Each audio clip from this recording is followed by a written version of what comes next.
우리 속담에 지성이면 감천이다라는 말이 있는데요. 그게 이제 정성이 지극하면 하늘도 감동한다는 원래 그런 뜻이지만 원래 지성과 감천은 사람 이름입니다. 이 지성은 하반신 불구자이고요. 옛날에는 이제 안진뱅이라고 이렇게 이야기했죠. 그리고 감천은 눈이 보이지 않는 시각 장애인입니다.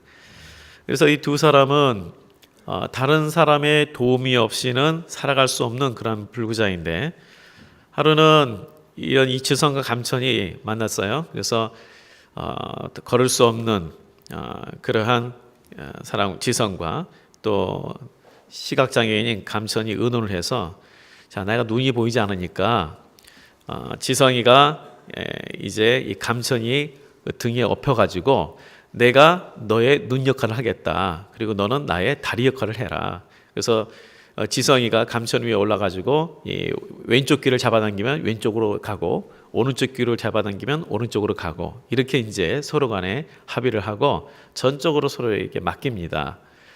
그렇게 해서 이제 사실 이제 동냥을 하면서 이렇게 사는데 어느 날 이 우물을 가다가 우물에서 이 지성이 그 우물에서 황금을 본 거예요. 그러다가 이 황금을 둘 다 이 부분을 가지고 그냥 오늘날 말하면 기부를 합니다. 그래서 그 지성과 감천이 서로 또 눈이 떼어지고 감천은 걸을 수 있게 됐다. 이런 말의 유래가 돼서 그래서 지성이면 감천이다. 이렇게 오늘날 이야기를 합니다. 근데 저는 여기에서 뭐 정성이 지극하면 하늘도 감동한다. 이런 뜻도 물론 중요하겠지만 그것보다 지성과 감천이라는 두 사람이 서로 간의 위탁관계였다는 게 상당히 참 이렇게 마음이 왔어요. 그렇죠? 상대방에게 전적으로 위탁할 수밖에 없잖아요. 나는 눈이 보이지 않냐고. 나는 걸을 수 없기 때문에. 근데 이걸 보면서 과연 우리는 하나님께 이처럼 위탁하고 살고 있는가? 이걸 한번 생각이 되는 겁니다. 하나님께 과연 우리가 이렇게 위탁하고 사는가? 나의 삶을 하나님께 맡기면서 사는가? 나를 위해서 독생자까지 주신 그 하나님께 내가 맡기면서 살고 있는가? 그래서 오늘 이 말씀을 통해서 오늘 말씀의 주제를 주님께 의탁하십시오 라는 주제를 가지고 오늘 말씀을 같이 듣는데요. 정말 하나님께서 이 말씀을 통해서 다시 한번 하나님께 전적으로 의탁하는 그 믿음이 우리 모두에게 있기를 주의 이름으로 축복드립니다. 이 바울이 복음을 전한 곳으로 다시 돌아가서 믿음 안에 굳건히 서도록 제자들을 격려했을 때에 참 처음 믿음 그 그리스도인들이 얼마나 큰 힘이 됐겠습니까? 그 핍박과 돌에 맞아 죽는 줄 알았던 그런 사람이 도망가지 않냐고 다시 그 모든 위협에도 불구하고 돌아오면서 그들을 격려했을 때 큰 위로가 됐을 겁니다. 그런데 그때 바울 사도가 그들에게 한 말이 무엇인지를 우리가 잘 귀담아 들어야 됩니다. 무엇을 말했을까? 돌아와 가지고 그들에게 한 말이 무슨 말이겠어요? 바울이 예수 잘 믿어 복 받으라, 예수 잘 믿어 출세하라, 예수 잘 믿어 성공하라 이런 말을 한 적이 없어요. 오히려 뭐라 그랬습니까? 오늘 말씀을 보시면 22절 말씀에 이렇게 말하고 있습니다. 우리가 하나님의 나라에 들어가려면 많은 환난을 겪어야 한다. 너희가 하나님 나라에 들어가려면 많은 환난을 겪어야 한다. 지금 이 말을 하고 있는 거예요. 아니 지금 이미 주변에서 예수를 믿는다는 것 때문에 좋은 시선도 없고 비난하는 사람들도 있는데 그런데 우리에게 위로와 격려로 말해야 되는데 뭐라고 말하냐면 오히려 하나님 나라에 들어가려면 더 많은 환난을 겪어야 할 것이다. 이렇게 이야기하는 거예요. 도대체 이게 위로입니까? 저주입니까? 우리가요, 이걸 만약에 저주로 생각한다면 우리 믿음이 너무나 벗어나 있는 거예요. 너무나 이 기복적인 신앙에서 지금 찌들려 있어가지고 우리가 잘못된 거예요. 이 말의 의미는 하나님 나라에 들어간 데 있어서 환난, 고난이 필수적이란 말은 아니고요. 이 세상에서 겪는 고난을 두려워하지 말라는 뜻이에요. 우리가 하나님의 자녀로 사는 것은 하나님의 말씀에 따라 사는 겁니다. 그렇기 때문에 하나님을 배척하는 이 세상에서 사람들의 미움을 받을 수가 있습니다. 본문에서 말하는 환난, 이 환난은 둘립시스라는 단어예요. 그래서 이 원어의 의미는 뭐냐면 고난, 고통, 괴로움, 시련 이런 뜻이 있어요. 자, 그러니까 우리가 하나님 나라에 들어가려면 많은 괴로움과 시련과 고통이 있을 것이다. 왜 그럴까요? 우리가 하나님 말씀대로 살려고 하는데, 하나님 뜻대로 살려고 하는데 왜 이 그리스도인들이 세상에서 복받아야지 왜 괴로움과 고난도 같이 받아야 합니까? 근데 로마서 8장 17절의 말씀에 사도 바울이 이렇게 말씀했습니다. 우리가 그와 함께 영광을 받기 위하여 고난도 함께 받아야 할 것이니라. 우리가 하나님께서 주시는 놀라운 복이 있고 영광이 있어요. 근데 이것을 받는 데 있어서 고난도 함께 받아야 한다. 그러니까 고난을 안 받을 생각하지 말고 그냥 복만 받을 생각, 이 생각하지 마라. 고난도 받을 생각해라. 이길 생각을 해라. 이 말씀을 한 거예요. 우리가 믿음으로 살려고 할 때에 어려움을 겪을 수 있습니다. 그렇죠? 고난과 역경이 있을 수 있습니다. 그러나 분명한 것은 살아계신 하나님께서 우리를 붙드시고 인도하여 주십니다. 그렇기 때문에 우리가 고난과 역경을 이기는 거예요. 이것이 없기를 기도하지 마시고 이 세상에 우리가 믿음으로 살려면 고난과 역경이 있을 수 있어요. 그래서 없기를 기도하지 말고 이것을 이길 수 있는 믿음을 주옵소서. 네. 그리고 이 어려움을 기회로 삼을 수 있는 그런 믿음이 되게 하여 주옵소서. 이렇게 우리가 기도해야 되는 거예요. 우리가 하나님의 말씀을 쫓고 하나님 나라를 구할 때에 세상을 이기신 예수님께서 우리를 확고하게 붙들어 주시고 이기도록 하실 것입니다. 그 에이미 멀린스라는 한 여인이 있는데요.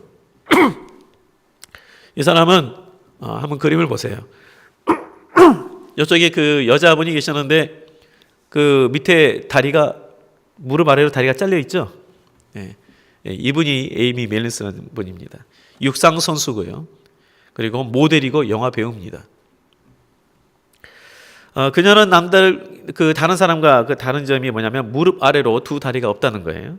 선천적으로 종아리뼈가 없이 태어난 그런 상황인데 그 의사가 이렇게 이야기를 했어요. 절대 걸을 수도 없고 운동도 못할 것이고 다른 사람의 도움이 없이는 살 수 없습니다. 그래서 조금이나마 걷기 위해서 말 못하던 1살 때에 두 다리를 절단을 했어요. 한번 생각해 보세요. 우리 자녀가 두 다리가 절단되어서 살아야 한다 때에 얼마나 부모의 입장에서 절망감이겠습니까? 본인도 그렇고 사춘기 시절 지나면서 얼마나 절망감이겠어요?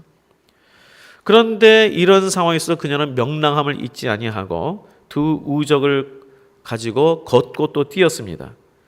운동선수가 되라는 꿈을 가지고.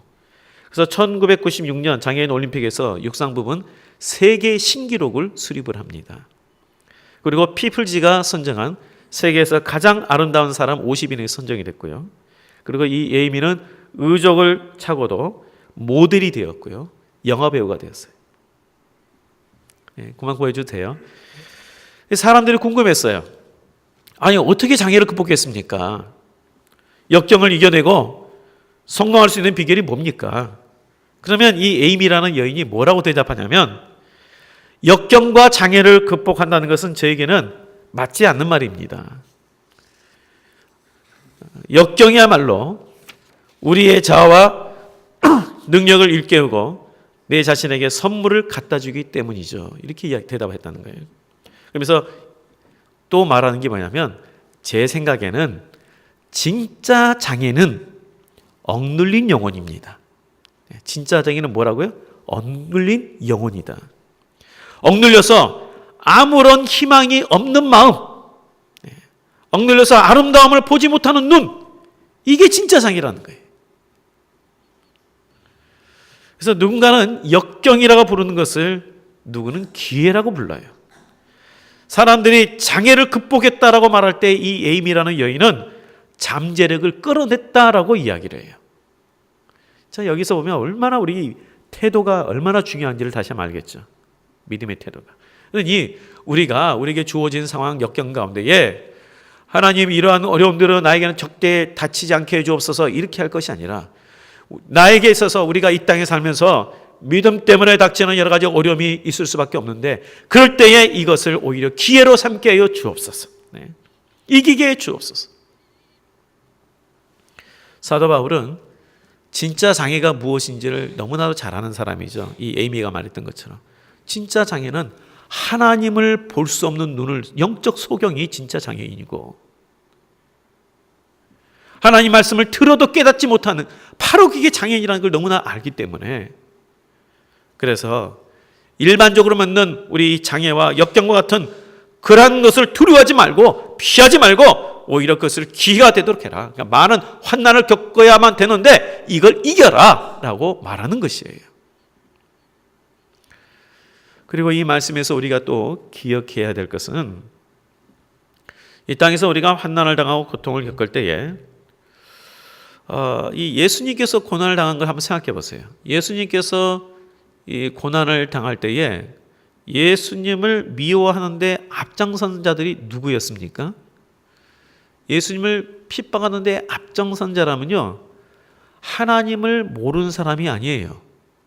하나님을 믿는다라고 하는 유대인들이 그랬어요. 자, 이 사실을 우리가 주의 깊게 생각해야 합니다. 하나님을 믿는다라고 하면서 하나님의 이름으로 예수님을 핍박을 했어요. 자, 이 말은 우리 교회가 내 개인이 깨어있지 않으면 우리들도 얼마든지 주의 이름으로 다른 믿음의 사람들을 미워하고 배척하는 일이 있을 수 있다는 것을 말해주고 있습니다. 교회에서 상처받고 나간 이유가 어디에 있는지 한번 생각해 보세요. 그들이 세상 사람들 때문에 상처받고 교회를 나가는 경우는 별로 없습니다. 물론 있긴 하죠. 왜냐하면 부모님들이 뭐 교회 나가면 너 안 된다라고 막 그냥 막 하는 사람 옆에서 막 자꾸 유혹하는 사람이 있기 때문에 뭐 나오다가 안 나오는 사람도 있겠지만 많은 경우에 하나님을 믿는 자들 때문에 상처받고 교회를 나갑니다. 자, 오늘이 종교개혁주일입니다. 종교개혁주일이에요. 기억하세요. 오늘이 종교개혁주일인데 497주년입니다. 마틴 루터가 이 교회의 교회다움을 위해서 말씀대로 초대교회로 돌아가기 위해서 종교개혁의 깃발을 올렸습니다. 그런데 이 말씀대로 교회가 돌아가야 된다라고 주장했던 마르틴 루터를 핍박했던 세력은 안 믿는 사람들이 아니에요. 그 당시 하나님을 믿는다라는 로마 캐톨릭이 핍박을 했어요. 우리가 이 종교교육에 있어서 참 중요한 사상이 뭐냐면 또 만인제사장 사고가 있어요. 만인제사장. 이 말은 우리 모두가 제사장, 사제라는 직분을 맡는다는 그런 뜻이 아니고 누구든지 예수님을 통해서 하나님 앞에 직접 나아갈 수 있는 제사장이다 이런 뜻이었는데 당시나 지금이나 로마 캐톨릭은요 사제를 통해서 신부라는 사제를 통해서 하나님의 죄사함이 주어집니다. 그러니까 고해성사를 해요. 가가지고 나는 어떤 죄를 지었습니다 하면 신부가 내가 너 죄를 사하노라 이렇게 해서 그렇게 되는 거예요. 직접 하나님 앞에 용서를 구하는 게 아니에요. 지금도 사제를 통해서 죄 선포가 이루어집니다. 그렇기 때문에 마틴 루터가 주장하는 만인 제사장은 가톨릭의 근간인 이 사제주의를 정면으로 부정하는 거예요. 그래서 루터를 죽이려 했고 그 사상을 받아들이지 않았습니다. 그래서 말씀대로 돌아가자는 우리 종교개혁을 통해서 우리 개신교가 나왔는데 근데 지금 오늘날 우리 개신교는 이제 우리도 초대교회로 돌아가야 된다라는 그러한 강력한 내부의 자성의 소리가 들리고 있습니다. 오히려 이제 개혁의 대상이 되어가고 있습니다. 그렇다면 예수의 이름으로 세워진 교회가 왜 이렇게 우리가 성경으로부터 멀어졌는가? 이걸 또 생각해 봐야겠죠. 그것은 교회가 가장 앞서야 하는 것을 잊어버렸기 때문이에요. 이 교회는 건물이 아닙니다. 우리 성도를 말합니다.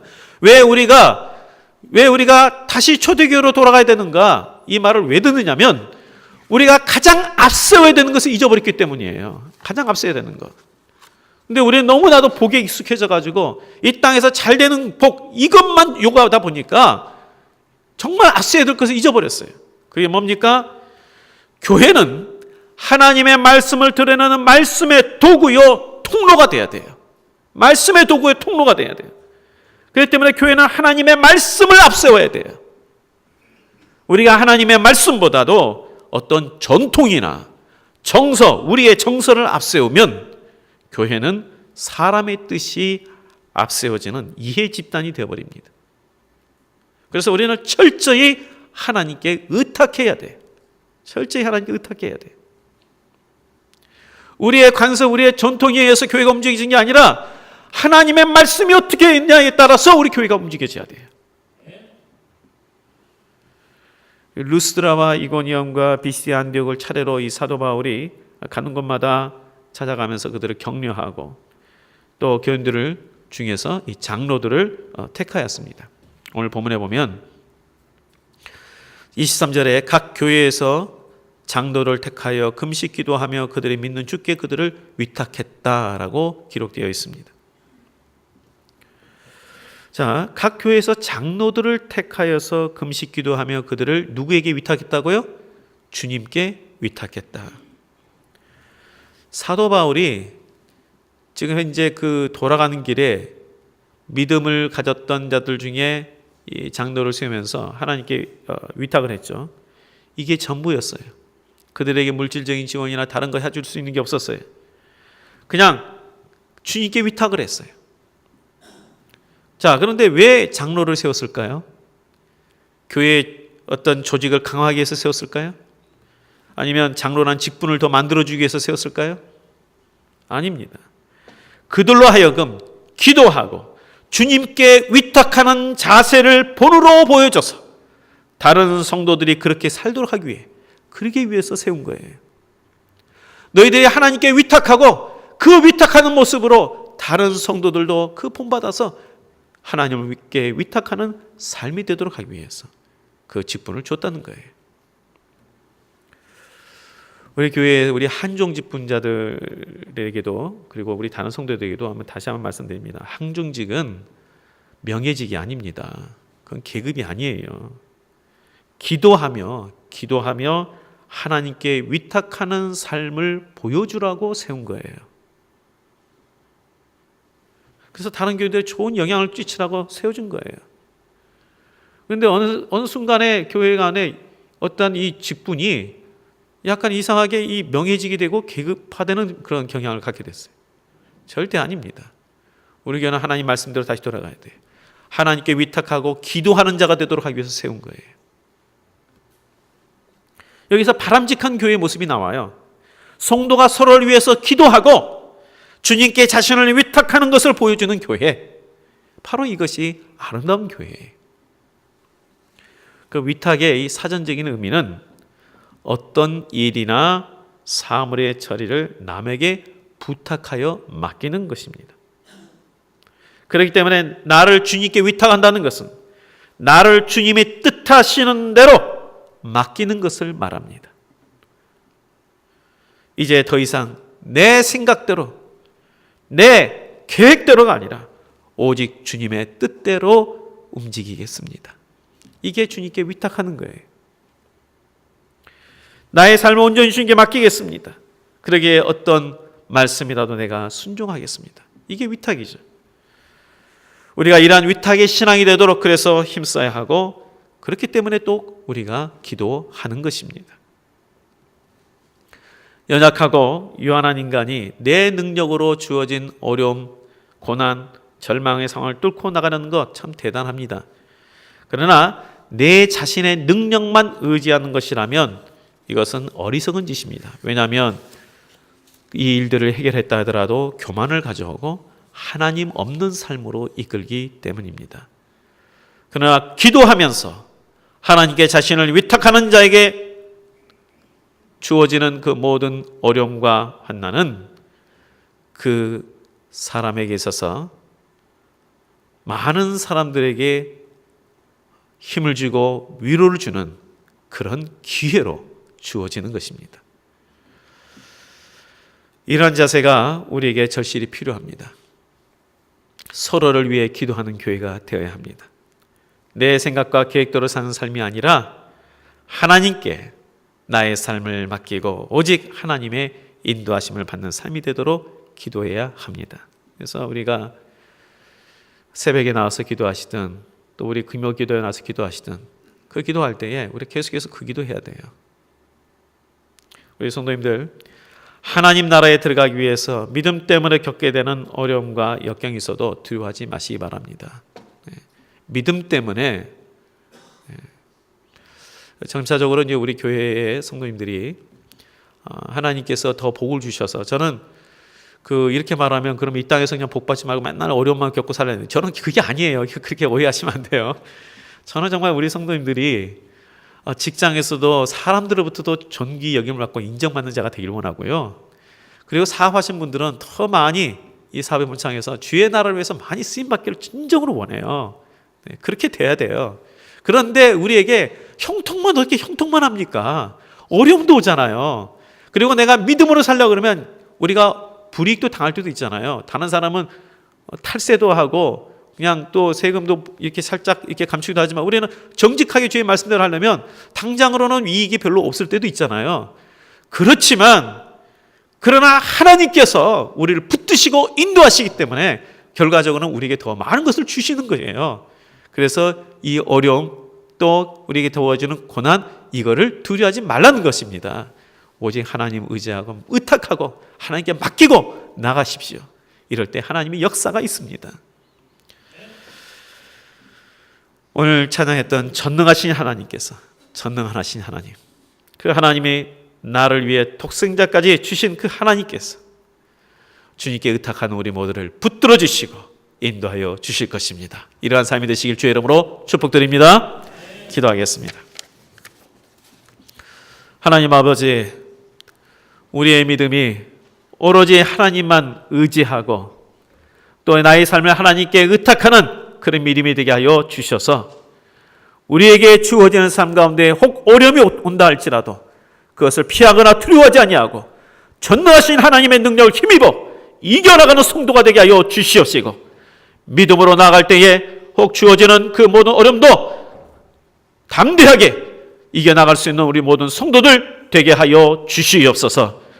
모든 것 주께 의탁하고 예수님 이름으로 기도합나이다. 아멘.